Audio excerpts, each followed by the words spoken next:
Hey, it's Mac with PriceActionTradingSystem.com. And it's Tuesday. It is March 6th. This will be our chart lesson for the day. And really what we had was a range day. Your overnight highs are here, your overnight lows are this line. And we traded up, then we traded back down. We tried to go back up and failed about halfway, a little more than halfway probably, and then traded back down. And we actually pushed through the lower trend line, but it wasn't long before we got back up in there, and then we were back in the range again, and we were just kind of slicing the middle of the range the rest of the day. So, however, there is a two-tiered channel working down, and then we had a two-tiered channel working back up. And notice here, we didn't get a close outside here. Actually, you probably could have drawn this more like this, and it fits there, and that way you get an overshoot here or a break, and the midline still fits either way. So, so no matter how you saw that, you still get to the same point. In this case, you had a break, but you had an overshoot anyway. And a lot of times when you get that overshoot, you're going to get a reversal. You may not get a break and a new low. You just suddenly get a reversal because the market's overdone and suddenly the buying comes in. So it didn't matter how you saw it. In the end, this is probably the better channel. But I originally had it like this, and this is the way I played it. And you can see it fits really either way. That's one thing about trend lines. You can be close, and as long as you're close, you're probably going to get to the same point. You just can't be completely off. In other words, if you came in here and you drew your trend line like something like this, and there may even be a shorter term trend off those first two swings there, but I played it shorter term than that, and you can see that it just doesn't really fit on this side. You can make it fit there, and you get an overshoot. Uh, so, but I just played it a little. I played the shorter term ones here. So there's different ways you can get there, um,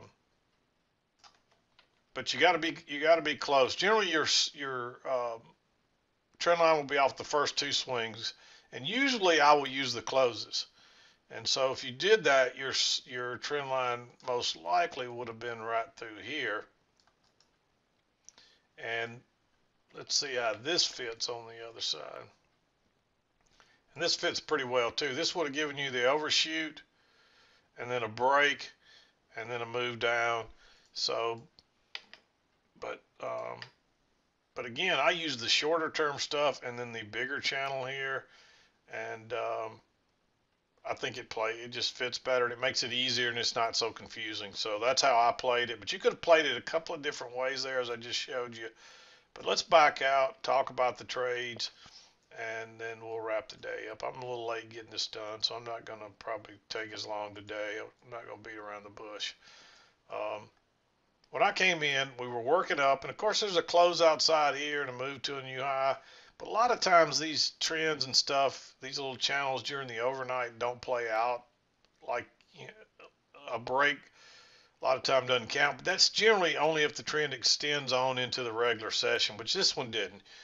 You're working up, you get a close outside, you move to a new high, and then it's starting down here. And that's the way I look. And notice there's a new high, then there's a pullback first entry, there's a pullback, then a second entry. So there's two legs down, and then it fails.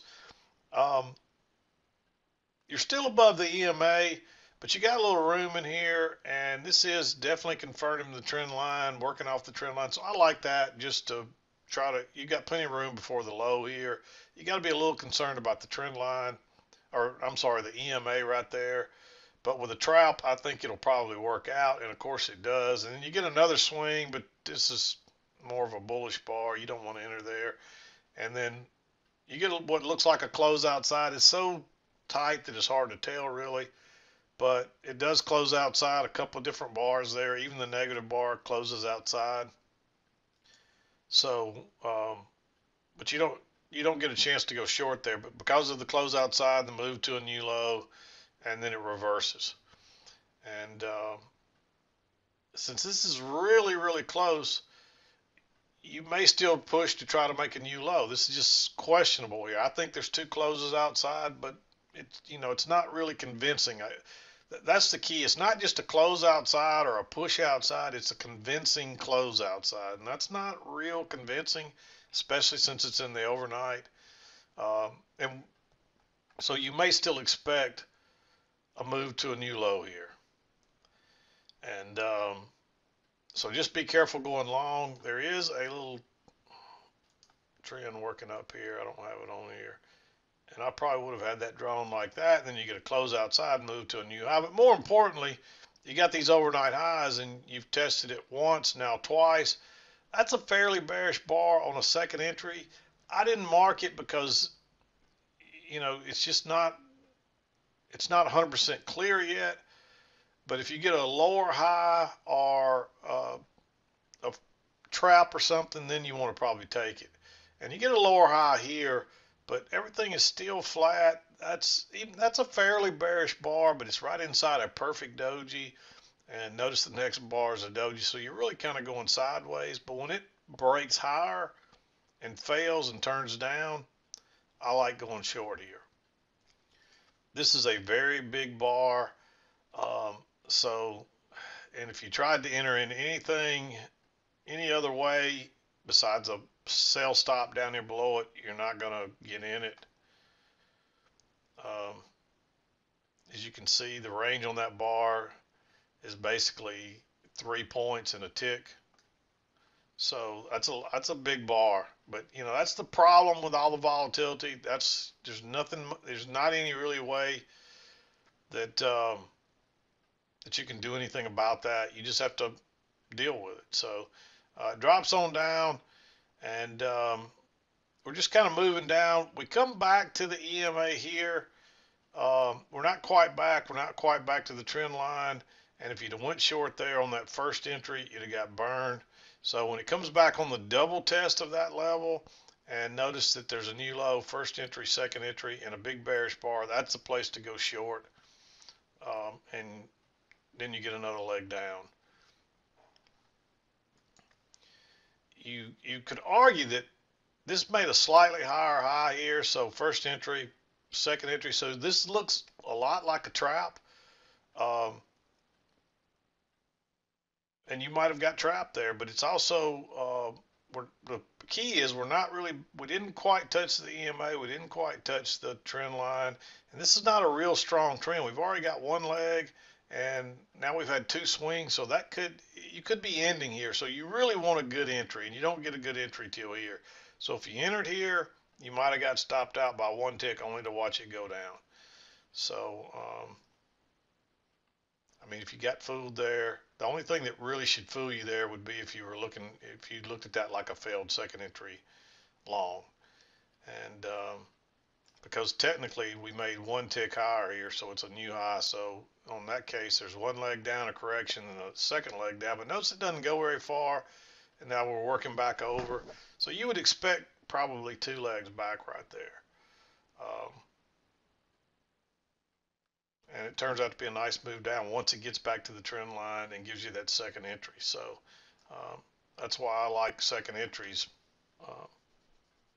rather than trying to pick those first entries sometimes. And notice there's your first leg down, there's your second, and so at that point you already had a measured move. So that's another problem that I have with that trade. So you really got to be looking at all of it. And you still could have got tripped up there.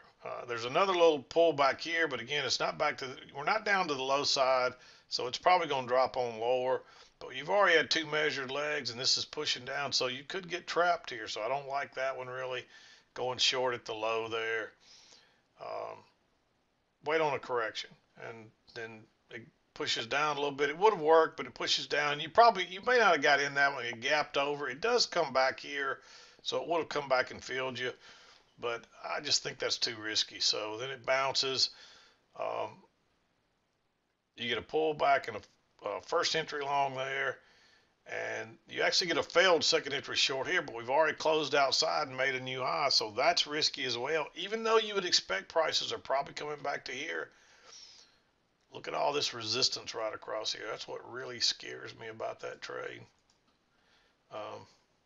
you get the point regardless, but I finally got it there. You don't want to be going long right into that. It is a trap, and if you're going to go long there, that try to get through there. A trap is usually what's going to do it. But I just sit here and see what happens. And when it turned up there and suddenly turned and went right out the other side, you got the longs trapped, and I'd be going short right there. And notice how it works down that turn. There's another little pullback right there, much like here. And this one does come right off the midline here. Of course, you may not have had this bigger midline, but it comes right off the EMA right there.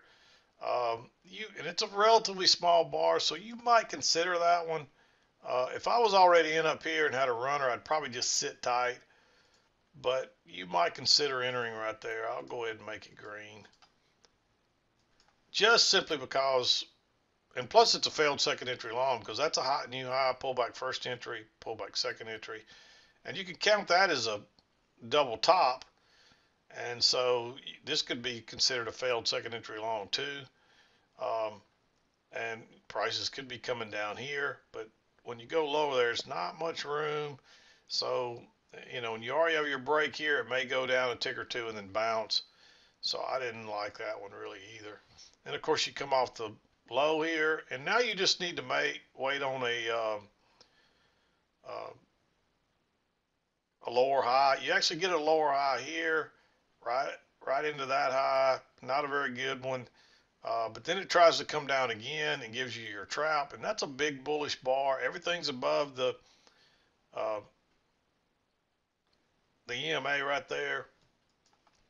Again, you got a little bit of a double top here, so you got to be concerned. But I like that one. We've tried to go lower multiple times here, and now we're past due to probably come back up and try to hit the other side. If this channel, if the trend line's right here. And so off it goes.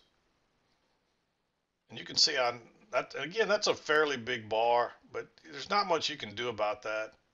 That one's, see, that one's 8. That one's almost 3 points.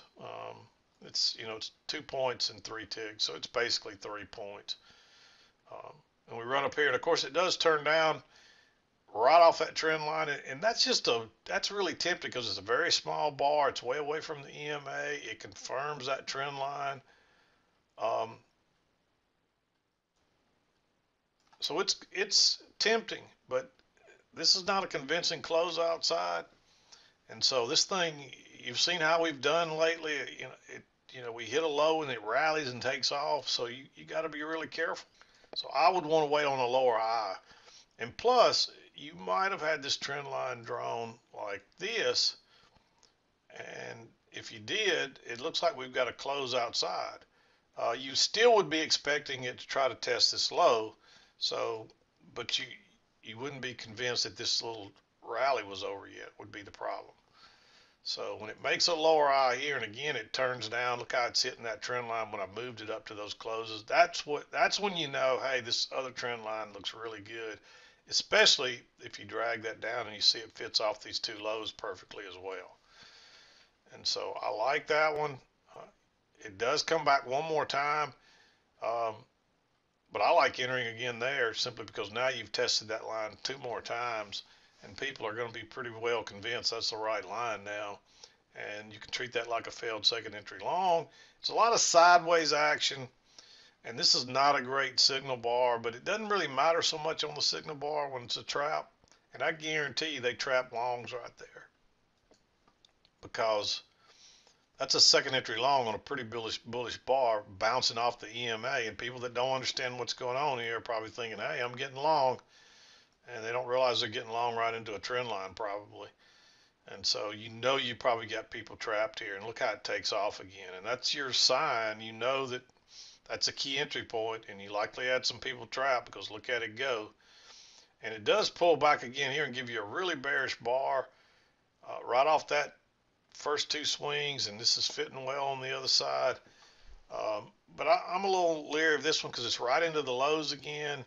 It's a first entry. It's right at the low of the swing. The next swing is not till down here, so you got a little bit of room.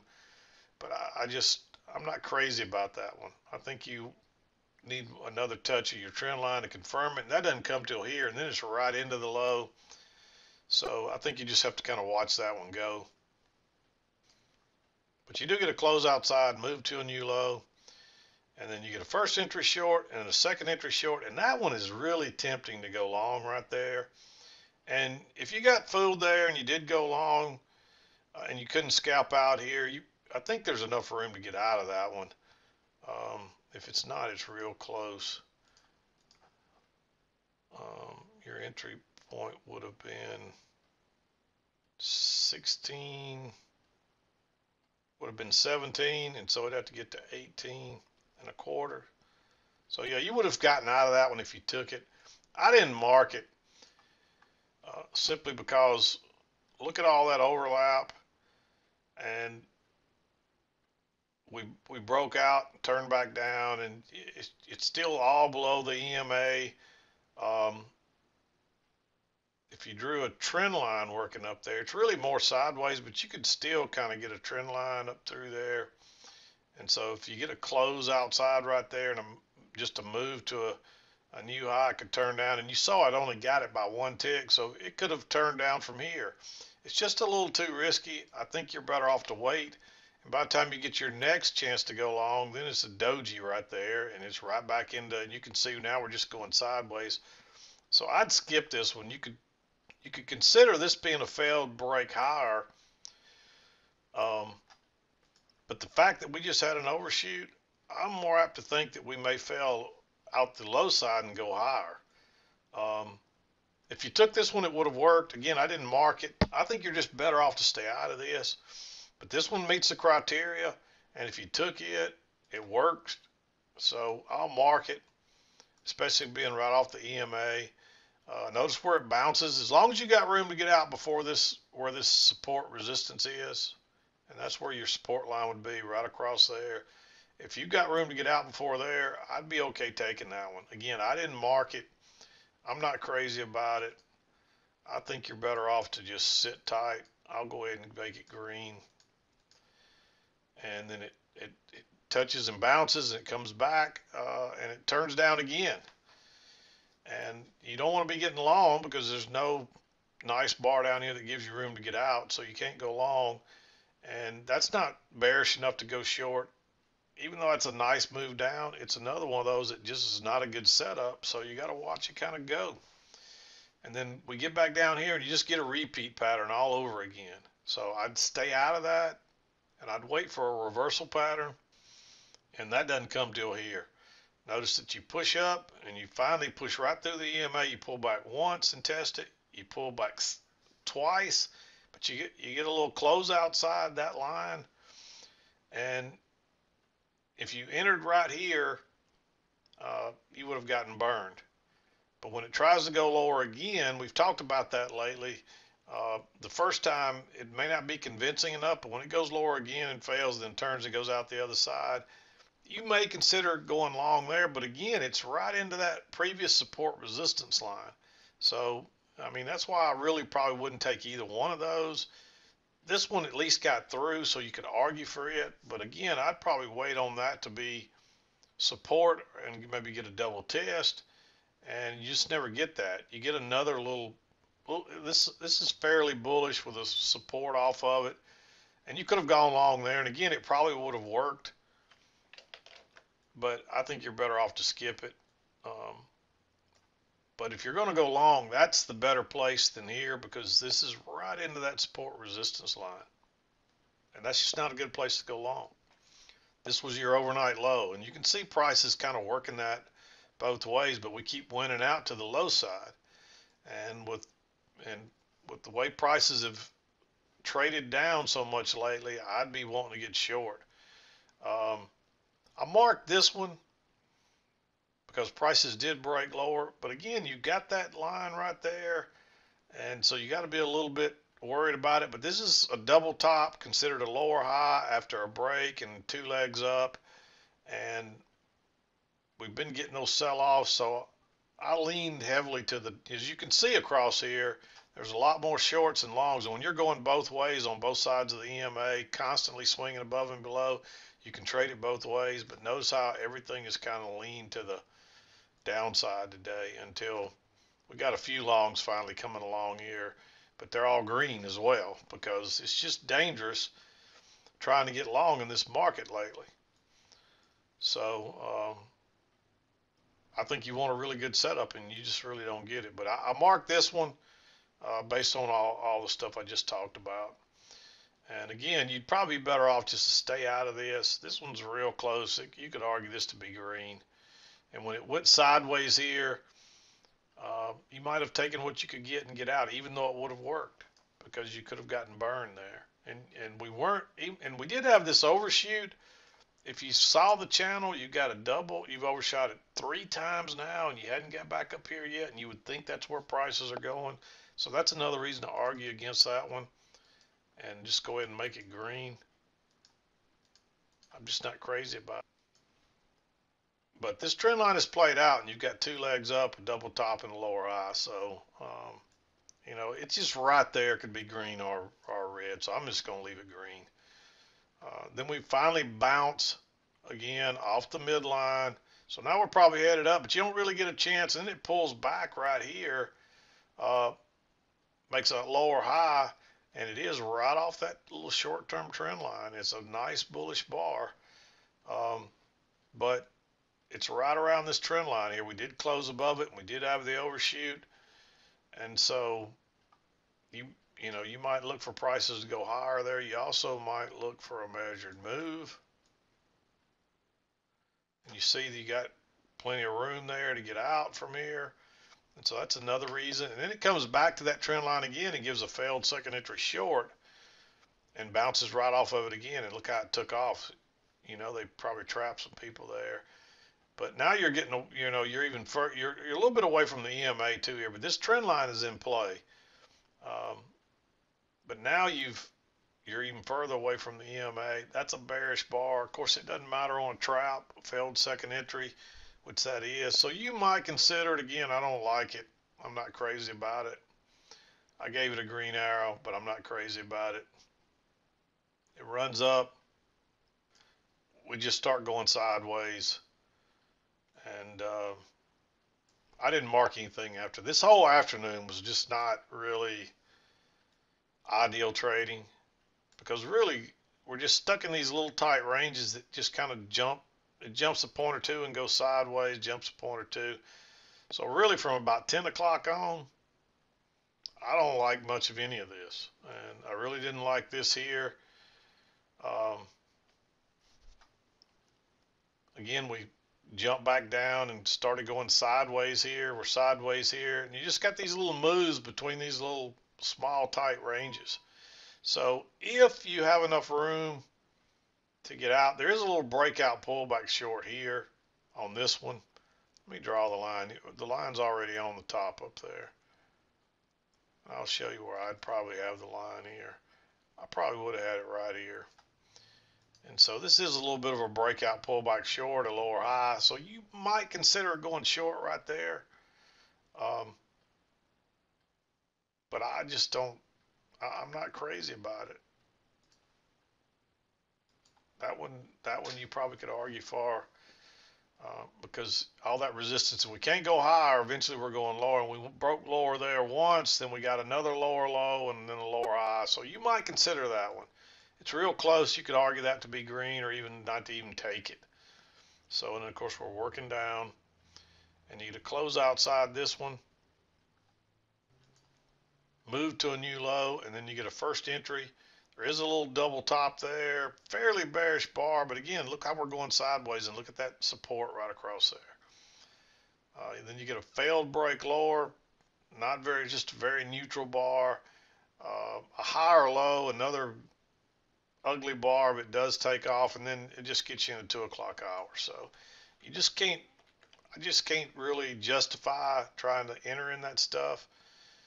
And so if you felt like you couldn't find anything after about 10 o'clock, don't feel alone. Don't feel like you missed anything, because there really wasn't. All the good trades were to the short side here early. And after that, I just don't like any of it, because notice what's happening. You're in a little tight range, and you get a little move, and then you're in a little tight range, you get a move. You're in a little tight range, you get a move. A little tight range, you get a move.